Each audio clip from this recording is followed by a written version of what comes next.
अस्सलामु अलैकुम नाजरीन, आज हम बात करेंगे दही के फवाइद के हवाले से। सदियों से इंसान दही खा रहे हैं और पाकिस्तान में तो इसका इस्तेमाल बहुत ज्यादा होता है। अगर दही को रोजाना अपनी ग़िज़ा का हिस्सा बना लिया जाए तो इससे बहुत ज्यादा तिब्बी फवाइद नसीब होते हैं।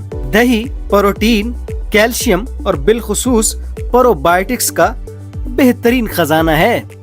क्या आप जानते हैं कि सदियों से इस्तेमाल होने वाला दही, इसमें कौन कौन से ग़िज़ाई अनासर शामिल हैं, इसमें क्या क्या फवाइद हैं? तो आइए दही के फवाइद को जानते हैं। नंबर 1, वो लोग जो अपनी जिल्द के बारे में परेशान रहते हैं, उसकी सेहत के बारे में, उसकी ड्राइनेस के बारे में परेशान रहते हैं, तो उनके लिए दही एक बहुत फायदेमंद चीज है, क्योंकि इसमें होता है लैक्टिक एसिड, और लैक्टिक एसिड जिल्द के डेड सेल, जिनकी वजह से जिल्द में ड्राइनेस पैदा हो जाती है और सॉफ्टनेस खत्म हो जाती है, तो दही के इस्तेमाल से ड्राइनेस खत्म हो जाती है और जिल्द नरम व मुलायम हो जाती है। तो जो लोग जिल्द के हवाले से परेशान हों तो वो दही का जरूर इस्तेमाल करें।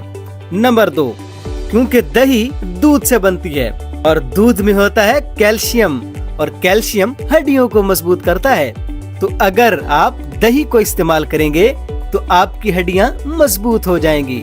वो लोग जो जिम करते हैं या वो लोग जो एथलीट हैं तो उनको तो दही जरूर इस्तेमाल करना चाहिए।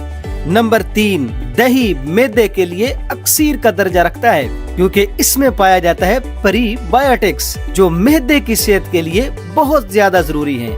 जब आप दही खाते हैं तो निजाम इंहिजाम बेहतर से बेहतरीन होता चला जाता है। तो वो लोग जिन्हें मैदे का मसला है, जिन्हें तेजाबियत, बदहजमी, गैस का मसला है, तो वो दही को जरूर इस्तेमाल करें। अगर वो दही को इस्तेमाल करेंगे तो इससे उनका मैदा सेहतमंद रहेगा।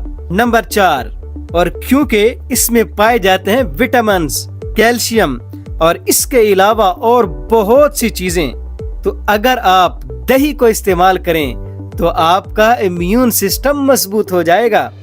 कुव्वते मुदाफ़त की मजबूती के लिए दही खाना बहुत ज्यादा जरूरी है। दही आप किसी वक्त भी इस्तेमाल कर सकते हैं। सुबह दही इस्तेमाल कीजिए, दोपहर के वक्त इस्तेमाल कीजिए या शाम को इस्तेमाल कीजिए। तो ये खजाना है, खजाना। तो दही खाइए और सेहतमंद रहिए। और हाँ, कोशिश करें दही को खुद जमाएं, क्योंकि बाजार में अक्सर जो दही मिलता है उसमें वो ज्यादातर केमिकल्स डाले जाते हैं। तो खुद ऑर्गेनिक तरीके से अगर आप दही को तैयार करेंगे और फिर अगर उसको इस्तेमाल करेंगे तो इसका आपको बहुत ज्यादा फायदा होगा। अगर आपको हमारी ये वीडियो पसंद आई हो तो इसको लाइक भी कर दीजिए, और हाँ, कमेंट में अपनी राय का इजहार जरूर फरमा दिया करें ताकि इससे हमारी इस्लाह हो सके। इजाजत दीजिए, अल्लाह हाफिज।